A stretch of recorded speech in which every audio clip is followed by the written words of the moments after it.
You'll introduce the kid.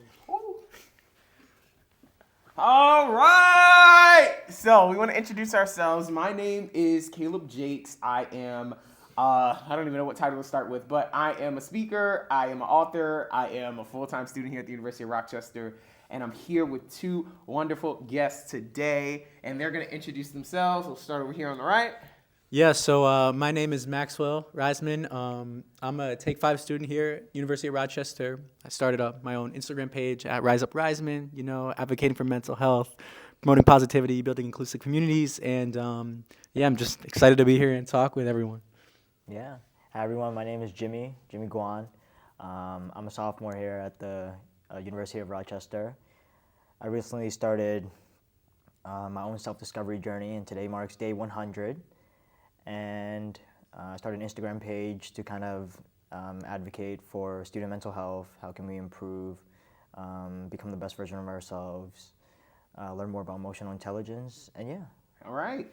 So today we're going to be talking about mental health when it comes to students here on campus in the college environment. And I'm just going to ask a general question, like when it comes to mental health, right? What does that really include? Is that like too general? Like when we think about mental health, are we saying just our emotions, how we feel? Is it like a technical disease? Like what really is mental health, right? Yeah. That's what I want to throw out to you guys. At least for me, when I think of mental health now, I think everything we do, every choice, every action we take has some sort of impact on our mental health. And a lot of like the general overview, when people think of mental health, they think of like illness and sort of like disorders and therapy, medicine, like that's the type of like thing that people generally think of, in my opinion. However, everyone deals with some sort of mental health issue to some sort of extent, some more serious than others, obviously. But there's a way in which everyone has the ability to improve their mental health, and it all starts just from like what you eat. Are you getting your morning sunlight? Are you like things that I wish I was doing a bunch more of these things like this semester right now. But like just being aware, being mindful of all your actions, I think makes a big impact on your mental health. Yeah. Yeah, I really agree with that. I really agree with what you said. And in my opinion, mental health is just, I guess, if physical health is for the body, then mental health is for the brain, for the mind. And when it comes to mental health, it's it's the result of what you consume, or it's kind of who you are as an individual, how you function, because it's really how we think, how we perceive, how we interpret, and that's all a result from the things that we consume, and not just the people that we surround ourselves with, our environment, but the media, the music we listen to, and so on. And so when it comes to mental health, it's a byproduct of that. And like you said, everyone has, I guess everyone's different, right? Everyone's unique. Everyone's at a different place in terms of their mental health. But in order to advocate for better mental health, I think we need to come as a community and just discuss about these issues more. Not only spread awareness, but help people take action. Yeah. That's really good. Yeah. That's really good. If I could just add a little bit more, I just want to jump really into what Jimmy talked about. When we think about mental health, he touched a little bit on the diet, right? And I love that he talked about the media diet. What are you consuming in your ears? What are you consuming in your eyes, right? These are the two gateways that affect our emotions, that affect our mind, how we think, what thoughts are able to control us or allow us to even make decisions. And when I think about mental health, it's the balance of that. How much of what we're getting is from a good media source, right? It's from a source that springs, well, right? And I'm a Christian, and I talk about God so much because I know that He's my source, right? My strength concerning my mental health, right? That's the resource and ultimate source for me that I go to really not only deal with my mental issues, but to just bring any concerns that I have up to Him. And I believe that He also answers my prayers in that. So I do have another question for you guys. which is how do you support your friends who are struggling with their mental health? Well, first off, at least for me, one thing that I've recently learned is that, I mean, as myself, I'm like a natural like caregiver, and I like want to help my friends all the time. I want to be there for people, support. However, at a certain point, you can't always be just like helping everyone else out, and you have to realize like you're a person too.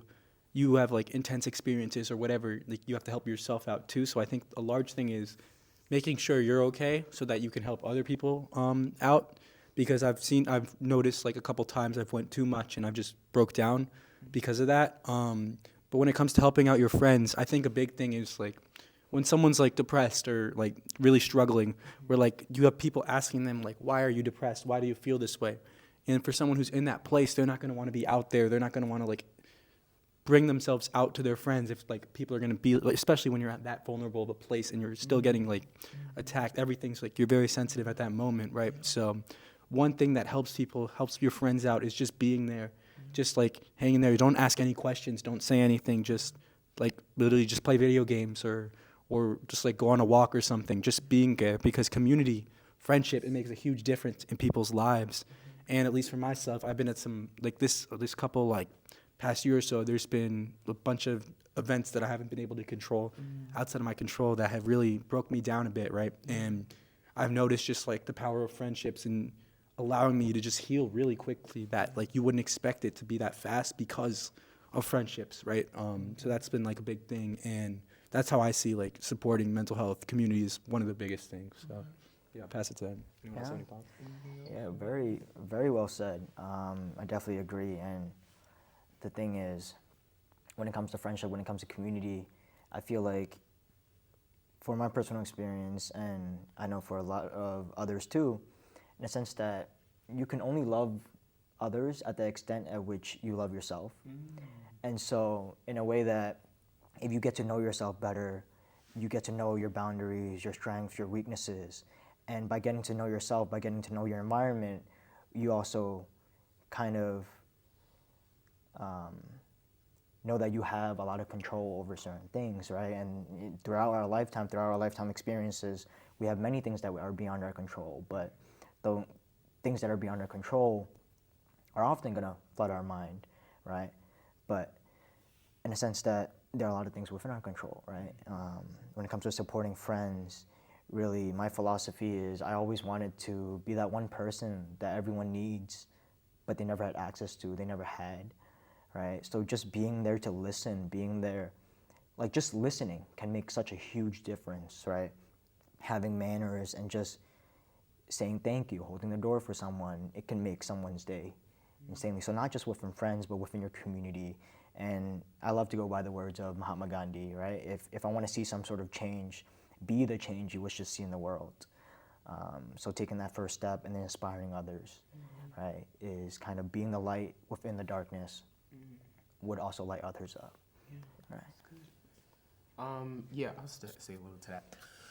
When it comes to friendships and supporting them in their mental health, one of the biggest ways I try to help is becoming that person of prayer for them. I understand that with my relationship with God, my access to Him is through prayer. And so the best thing I can do for a friend is to intercede for them, to really stand in the gap spiritually and, bring the reins of heaven down on earth for them, right? And I want to do that by speaking directly to the needs, directly to the spirits that may be causing, some mishaps in their lives, right? That may be causing them dysfunction, or even sometimes destruction, and how they think about themselves, how they think about the world around them. And what I end up doing is taking the word of God and framing it in their situation. And then I speak life into it, because it's hard, right? But I know that in the power of prayer and trusting God, that He never fails. And that's what keeps my mental health strong. And that is what I do when I talk to other people who come to me struggling in their mental health. The best thing that I can do for them is to pray. Some of that.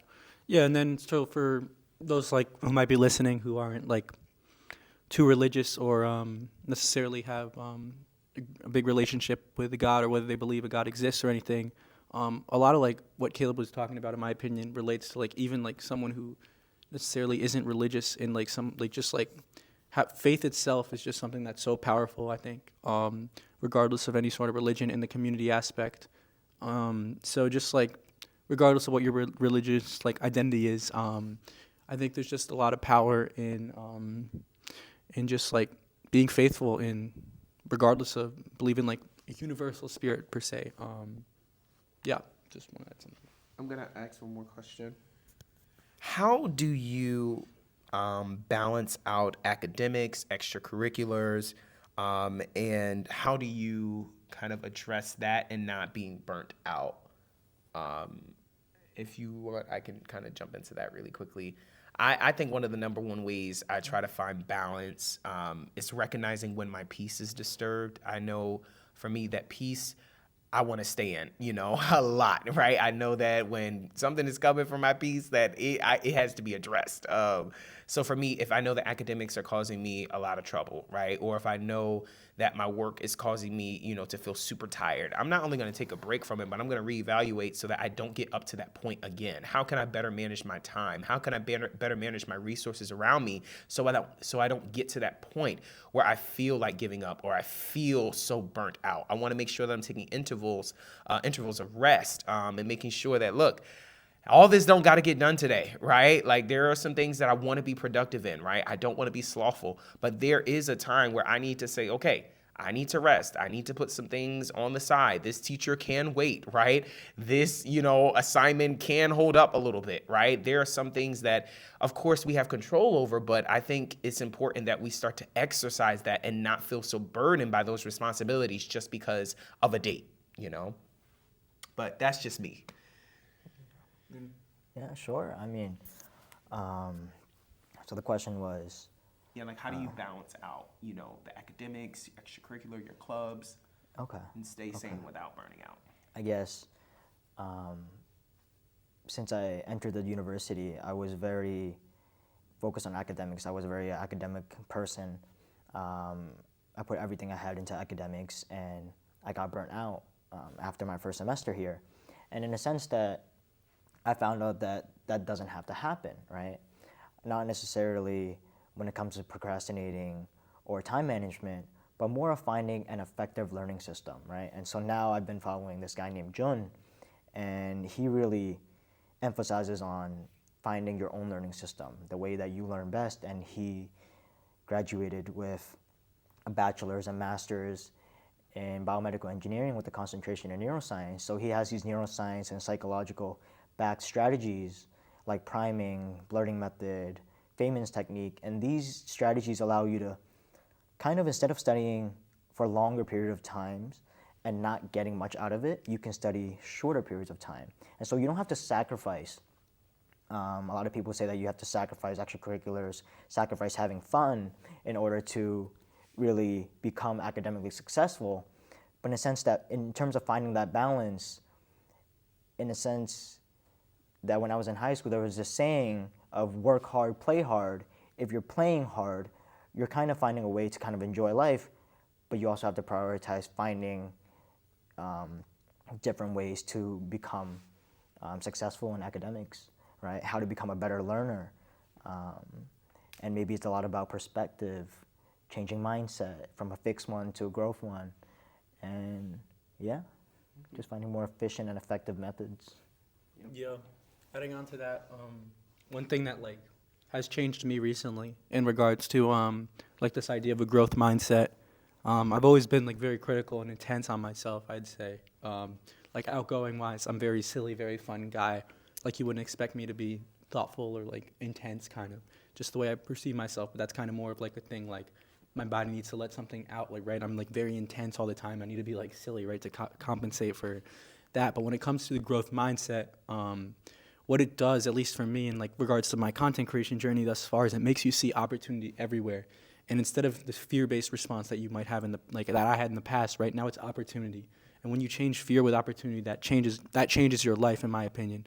And it affects you in any sort of way, whether it's academics, whether it's relationships, whether it's friendship, anything. And it makes you just a much better person. But when it comes back to balance, I think it comes down to like talking to yourself, the way you're talking to your friends, the way you're talking to others. Like you're a person as well. So if you're going to be So you can't, you're a bully if you're talking to yourself in a bad way. You're technically a bully, right? So but it's just, that's a really important topic. And at least I'm definitely still working on that. I know plenty of people are. But yeah, that's definitely really important. This is going to be the last question. I want to tap into something that you mentioned earlier about, circumstances or situations that you could not control happening, and how you dealt with that, how you ended up, bouncing back. And I guess in conjunction with that, what advice would you give to someone who's in a situation where unexpected circumstances has, come upon them, whether it's a loss of someone, whether it's a grade, right, that they didn't expect, or, something that they felt, they didn't fully know was going to happen, but caused them some sort of mental distraughtness, I would say. What would you say to that person to give them not only just peace of mind, but to really give them clarity and allow them to, see things differently?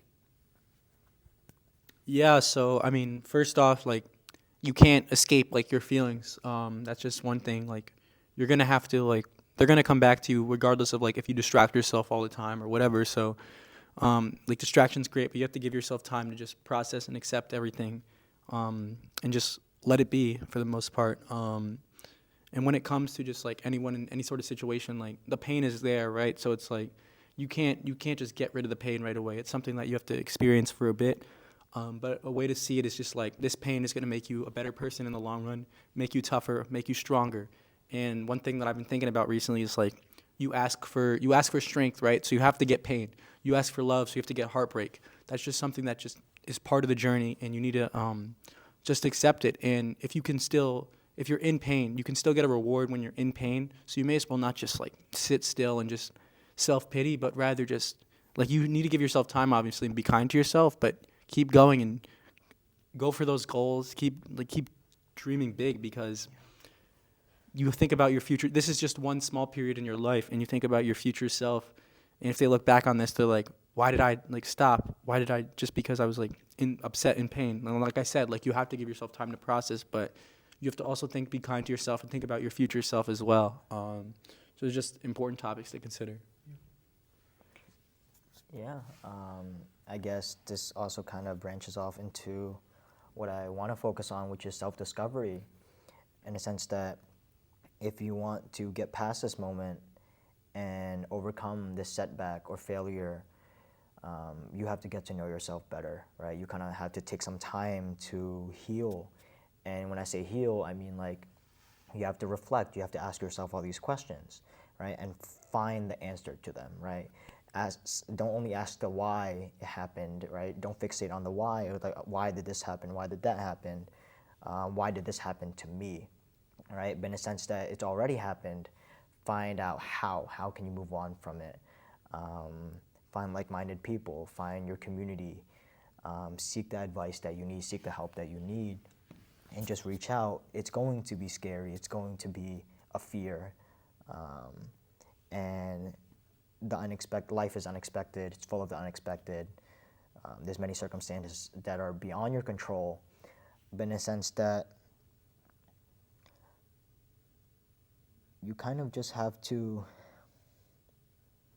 let time do its thing, but also not kind of just sit there idly, because, but yeah, I guess, like, we all know that progress is non-linear, right? And so in order for progress to happen, sometimes you'll have setbacks, sometimes you'll have failures, sometimes you'll have things that don't go your way, but you have to use it as a learning experience. So instead of perceiving it as something that's negative, changing your mindset is what I would give as advice. Changing your perspective on it. How can you move on from this? Mm-hmm. How can you use this as, could this be something that can be called a turning point in your life? Yes. Right? Yes. In the sense that, could this be a sign that, like, Maxwell said, if you ask for strength, you'll have to have some sort of, maybe pain is a part of that, right? Because pain contributes to growth. Yeah. Right. And I would just say, for anyone that's facing any hardships, any unexpected circumstances in your life, I always say this, and this is obviously my brand, but what I live by is to count it all joy. And what that really means is to take that mindset, as Jimmy said, from a it happened to me to it happened for me. And that this was literally something that needed to happen, not only for your growth, but for a transformation to take place. And a lot of us don't understand with these turning points that we have in life, they're not only just turning points for yourself, but for future generations. I speak so generationally minded because I know that the things that happen to me have generational blessings attached to it by me overcoming it, by me staying the course, by me sticking through and knowing that not only are things going to be all right, but they're going to be more than all right, that I'm going to be more than a conqueror. These are the things that I had to start to train myself to think like. It doesn't happen overnight, but as these situations come on and arise, you have a choice to make. You have a choice to say, I'm going to let this either deter me from my goals or I'm going to let it push me further into them, right? There is a choice. There is a decision that you can make about your pain to actually turn it into your purpose. So I want to thank you all just for being a part of this conversation. I'm hoping that we can do a lot more of these more impromptu things like this. Thank you for our conversation and everything that you guys both inputted about mental health in this day and age in our colleges. We're hoping to get this out quickly and efficiently to our audience and our viewers. And let us know, what topics do you want us to discuss? What do you want us to cover? And what other things need to be talked about? So you let us know in the comments or wherever else you see this. And that's it. Peace out. Yep. What are we gonna do?